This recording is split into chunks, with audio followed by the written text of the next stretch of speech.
Saludos y bendiciones en el nombre de Jesús. Hoy es viernes 2 de diciembre de 2022. Comenzamos el video en este momento. En nombre del Padre, y del Hijo y del Espíritu Santo. Amén. Padre nuestro que estás en el cielo, santificado sea tu nombre. Venga a nosotros tu reino. Hágase tu voluntad en la tierra como en el cielo. Danos hoy nuestro pan de cada día. Perdona nuestras ofensas, como también nosotros perdonamos a los que nos ofenden. No nos dejes caer en tentación y líbranos del mal. Amén. En nombre del Padre, y del Hijo y del Espíritu Santo. Amén. Bien, en el día de hoy vamos a hablar del tema de la Eucaristía, que es el segundo sacramento que en esta serie de videos de los sacramentos de la Iglesia Católica.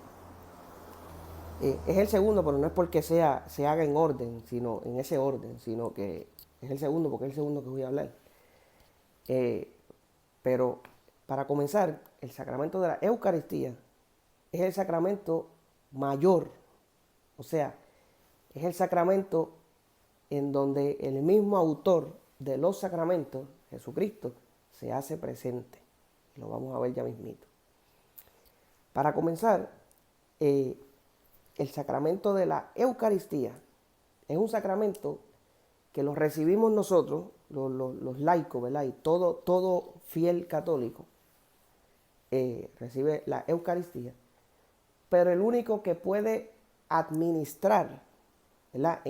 Cuando digo administrar es en el sentido de poderlo realizar, llevar a cabo para que suceda, es solamente el sacerdote o el obispo, ¿verdad? Porque un obispo sigue siendo un sacerdote. La única persona que puede y tiene la autoridad de parte de Jesucristo de poder consagrar pan y vino para que se convierta en el cuerpo y la sangre de nuestro Señor Jesucristo. Eso lo vamos a ver más a detalle ahora.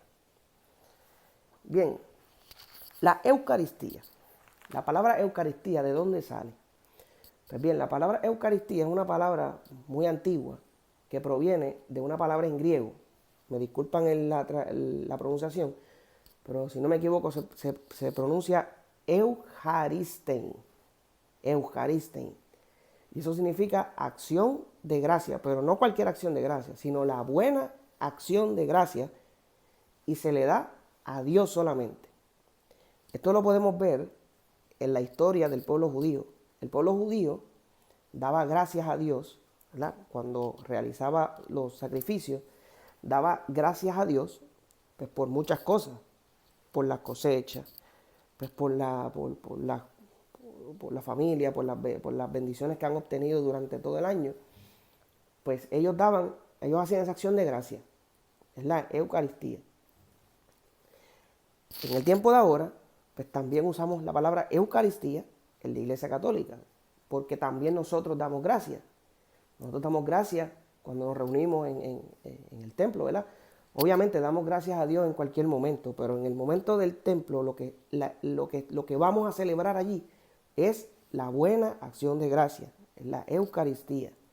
Le damos gracias a Dios, a Jesucristo, por el hecho, ¿verdad?, de morir en la cruz y resucitar para darnos vida eterna a nosotros, ¿verdad? Perdonar nuestros pecados y abrirnos de nuevo la oportunidad de ir al Padre. Por eso se llama Eucaristía. Bien, por aquí les voy a leer una definición del Catecismo de la Iglesia Católica, que, ojo, hago un paréntesis. Les voy a dar una recomendación. Usted, sea católico o sea protestante o no sea de ninguna iglesia, pero le interesa o le ha interesado en algún momento este tema, usted puede buscar más información, más a profundidad, porque lo que yo les vengo a traer pues, es un resumen, porque es el tema más importante de la vida cristiana y es demasiado amplio. Pero yo le exhorto, ¿verdad?, y le invito, si quiere aprender, pues que consiga un catecismo de la Iglesia Católica y lea de los numerales 1324 hasta aproximadamente el 1344, disculpen. Y ahí puede ver todo lo que se explica sobre la Eucaristía y en los paralelismos que hay con las cosas del Antiguo Testamento. todas esas imágenes del Antiguo Testamento que vienen a dar, a revelarnos que la finalidad de todos esos sacrificios era la Eucaristía, como la conocemos hoy. Especialmente a los pastores protestantes le hago la invitación. Escuchen, dice, el sacramento de la Eucaristía es el mayor de todos los sacramentos, porque en él se hace presente el autor de todos los sacramentos, Cristo. Este sacramento es la fuente y cumbre de la vida cristiana. Eso es el numeral 1324 del Catecismo de la Iglesia Católica. Y yo me atrevo a decir que no puede haber vida cristiana sin Eucaristía. No puedo decir que yo pertenezco a una iglesia cristiana donde no se celebra la Eucaristía. Pero celebrarla no como me dé la gana a mí, sino como lo establece Jesucristo, que a esa es la que vamos ahora. ¿Quién instituye la Eucaristía? La instituye el mismo Cristo, en la noche de la última cena. Se los voy a leer ahora para que vean cómo es que el Señor instituye eso. Eso es el Evangelio según San Lucas, capítulo 22, versículos del 17 en adelante. Dice, Jesús recibió una copa, dio gracias y les dijo, tomen esto y repártalo entre ustedes, porque les aseguro que ya no volveré a beber el jugo de la uva hasta que llegue el reino de Dios. Después tomó pan y dando gracias, lo partió y se lo dio diciendo, esto es mi cuerpo que será entregado por ustedes. Luego dice, hagan esto en memoria mía. Versículo 20, hizo lo mismo con la copa después de cenar, diciendo, esta copa es la alianza nueva sellada con mi sangre, que es derramada por ustedes. Y esto es palabra del Señor. Gloria a ti, Señor Jesús. Pues miren lo que dice. El Señor dice, esto es mi cuerpo.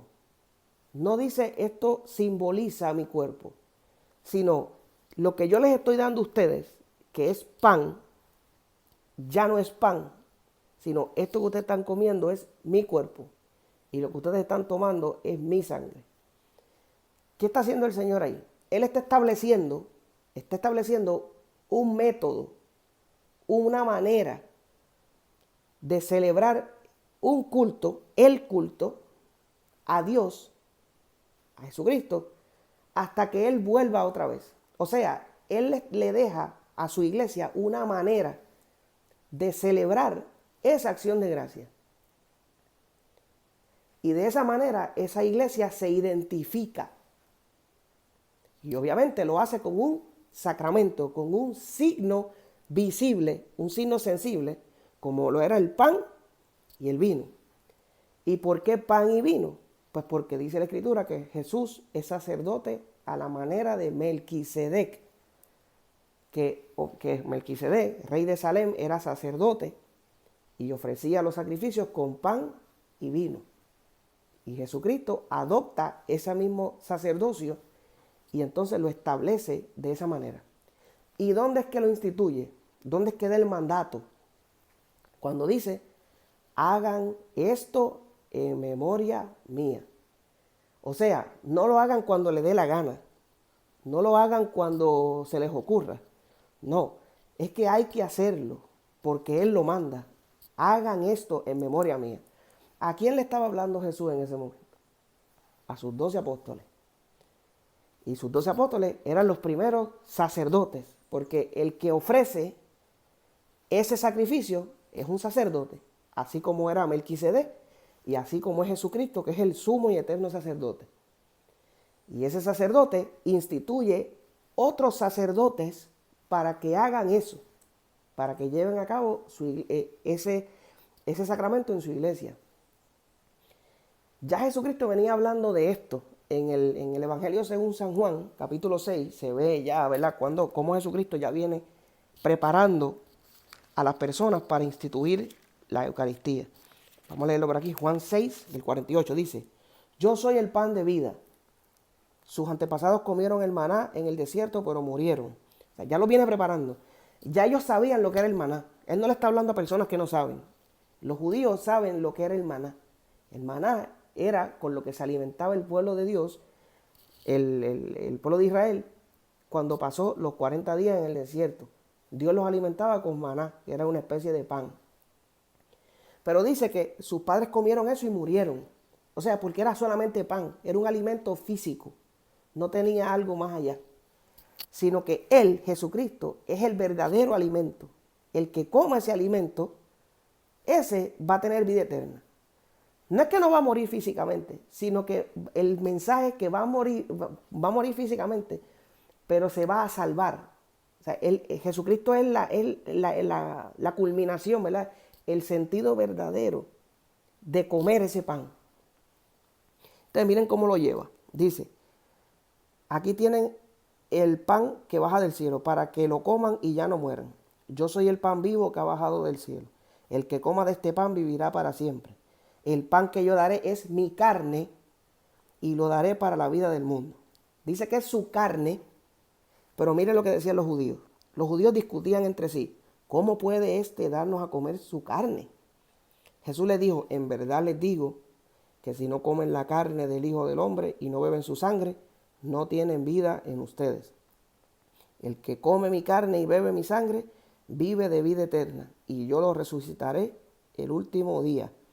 Porque mi carne es verdadera comida y mi sangre verdadera bebida. El que come mi carne y bebe mi sangre permanece en mí y yo en él.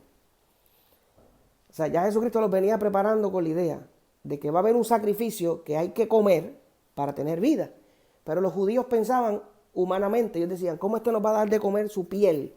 Como se hacía antes, ¿verdad? Que se mataba un cordero, por eso Jesucristo es el Cordero de Dios. Jesucristo es la víctima que se pone para ser sacrificada para el perdón de nuestros pecados.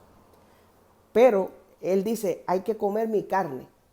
Pero cuando instituye la última cena, Él revela cuál es su carne. Y es ese pan que se celebra en esa Eucaristía. Y lo vamos a seguir viendo. Ahora les voy a decir otro texto para que vean cómo todo esto se va enlazando. Por si acaso todavía pues no queda claro. De hecho, la palabra verdadero es una palabra griego que significa alexes. Y alexes significa verdadero o veraz. Pero esa palabra tiene otra derivación, que es la palabra lanzano en griego. Y lanzano significa yacer oculto. O sea, es una realidad oculta en algo que nosotros vemos, pero que no podemos ver espiritualmente. Y ahora lo vamos a ver, para no confundirlo. Vamos a buscar ahora 1 Corintios, capítulo 11, versículos del 23 en adelante. Pablo, tiempo después de Jesucristo haber resucitado, dice, siguiendo con mis advertencias, vamos a ver qué pasaba aquí. Siguiendo con mis advertencias, no los puedo alabar en sus reuniones. O sea, ya se reunían los primeros cristianos.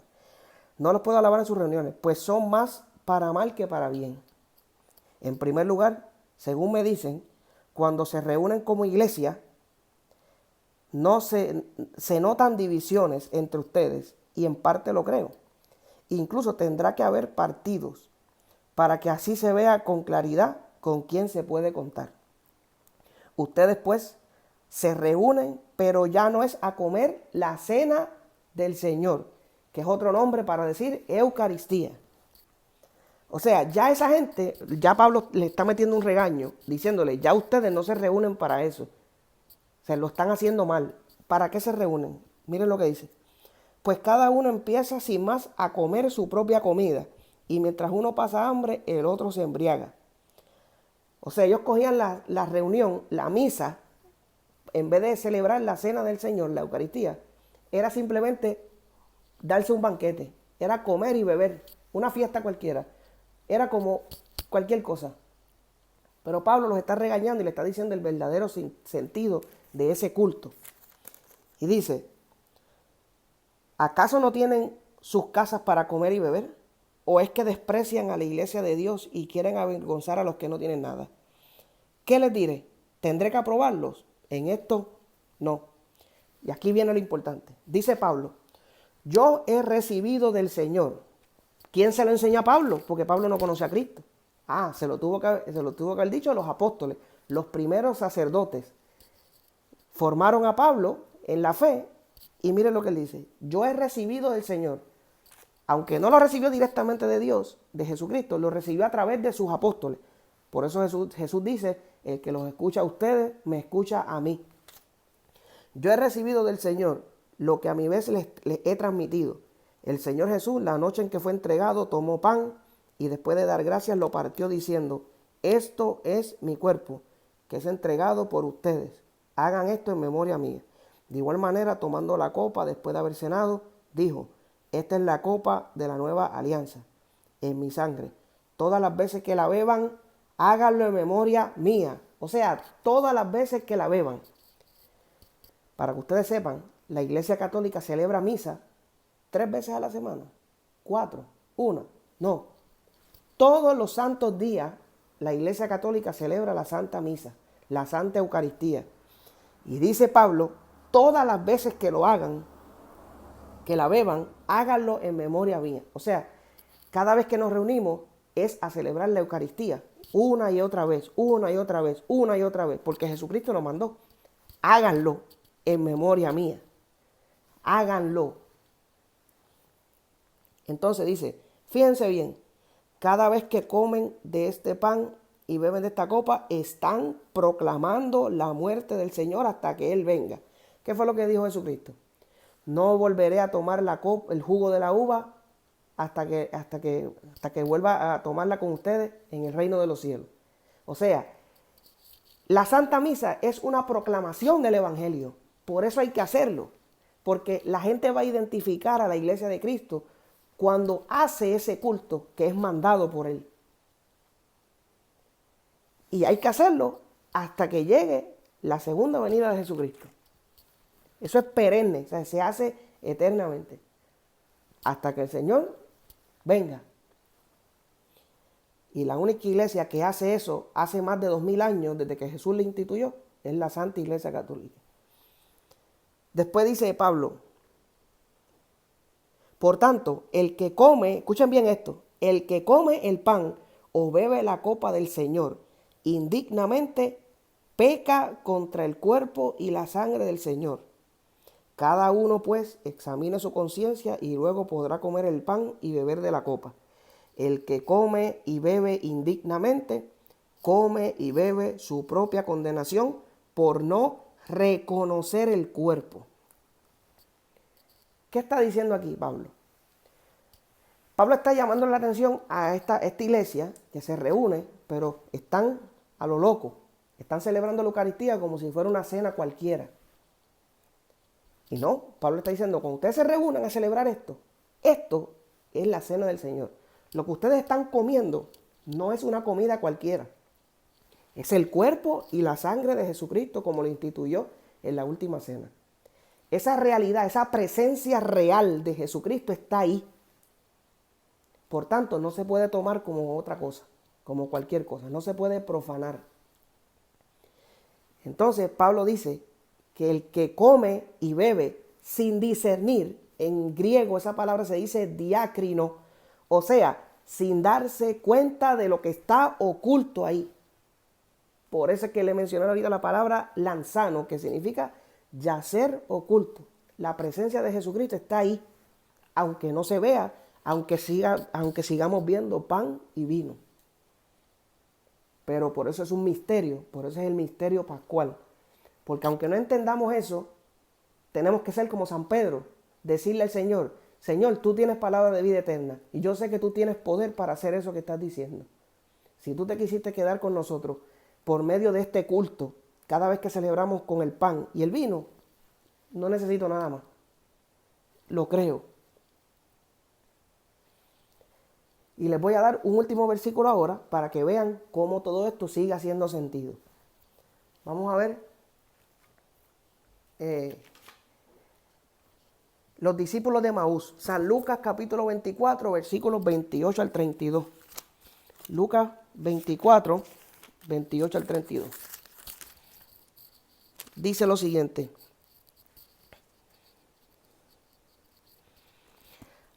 Al llegar cerca del pueblo al que iban, hizo como que quisiera seguir adelante. O sea, sabemos que, para hacerle cuento largo corto, los discípulos de Emaús iban caminando, ¿verdad? Iban rumbo a Emaús y se encontraron un peregrino que era Jesús resucitado, pero ellos no lo reconocían porque dice la Escritura que tenían los ojos vedados, o sea, no podían ver la realidad de quién era el que estaba ahí. Entonces, a partir del versículo 28 dice, al llegar cerca del pueblo al que iban, hizo como que quisiera seguir adelante, o sea, es Jesús. Pero los discípulos le insistieron diciendo, quédate con nosotros, ya está cayendo la tarde y se termina el día. Entró pues para quedarse con ellos. Escuchen bien ahora. Y mientras estaba en la mesa con ellos, Jesús tomó pan, pronunció la bendición, lo partió y se lo dio. O sea, lo mismo que hizo con los primeros apóstoles en la última cena, lo volvió a repetir. Y esos discípulos lo reconocieron cuando él hizo eso. Miren lo que dice. En ese momento se le abrieron los ojos y lo reconocieron, pero él desapareció. ¿Qué quiere decir ese texto tan importante? Que cuando una persona ve el santo sacrificio, que es otro nombre de la Eucaristía, cuando uno ve a la iglesia de Cristo haciendo ese santo sacrificio, a nosotros se nos abren los ojos. Y lo que estamos viendo ahí, a pesar de que parece pan, a pesar de que parece vino, no es eso. El sacerdote ofrece ese sacrificio y dice, actúa en persona de Jesucristo diciendo, esto es mi cuerpo, y con la copa, esto es mi sangre.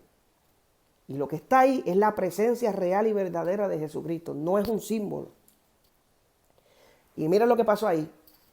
Ellos lo ven la acción de Jesucristo, lo reconocen y dice que desaparece de su vista. ¿Qué quiere decir eso? ¿Qué quedó en esa mesa entonces cuando Jesucristo desapareció? Pan y vino. Y Jesucristo no lo veían. ¿Por qué? Lanzano, la palabra griega, yace oculto. O sea, Jesucristo está ahí presente, aunque nuestros sentidos humanos no lo vean. Por eso Jesús dejó un signo sensible, un sacramento llamado Eucaristía, en donde podemos verlo físicamente como pan y vino, pero no es pan y vino. Eso también se le llama la transubstanciación. Es un misterio de fe en donde el pan y vino, fruto de la tierra, se convierten espiritualmente en el cuerpo y la sangre de Jesucristo. Aunque veamos lo que se llama accidente de la naturaleza, que sigue siendo pan y vino. Pero una vez el sacerdote dice las palabras para la consagración, el sacerdote, ya eso no es pan ni vino. Miren si no es un símbolo que hasta los satanistas pagan y los brujos, los que hacen hechicería, pagan por tener una hostia consagrada. Imagínense si es real, que no es simbólico. Pregúntense ustedes si eso fuera simbólico, ¿por qué Pablo dice que el que lo come indignamente acarrea maldición? Es reo del cuerpo del Señor. Porque no es un símbolo, es un sacramento. Es un signo que podemos ver a nuestros sentidos para poder entender el misterio que se está manifestando ahí. Así que este tema es demasiado amplio. Nuevamente les invito a leer los numerales que le di del catecismo y para que entonces puedan seguir viendo y degustando toda esta riqueza. Y espero pues que este tema le haya servido de mucho, ¿verdad? Para el aprendizaje y para compartir en el nombre del Señor, ¿verdad? Pues nuestra fe, mi fe católica. Así que tengan un excelente día. Que Dios les bendiga mucho y hasta la próxima.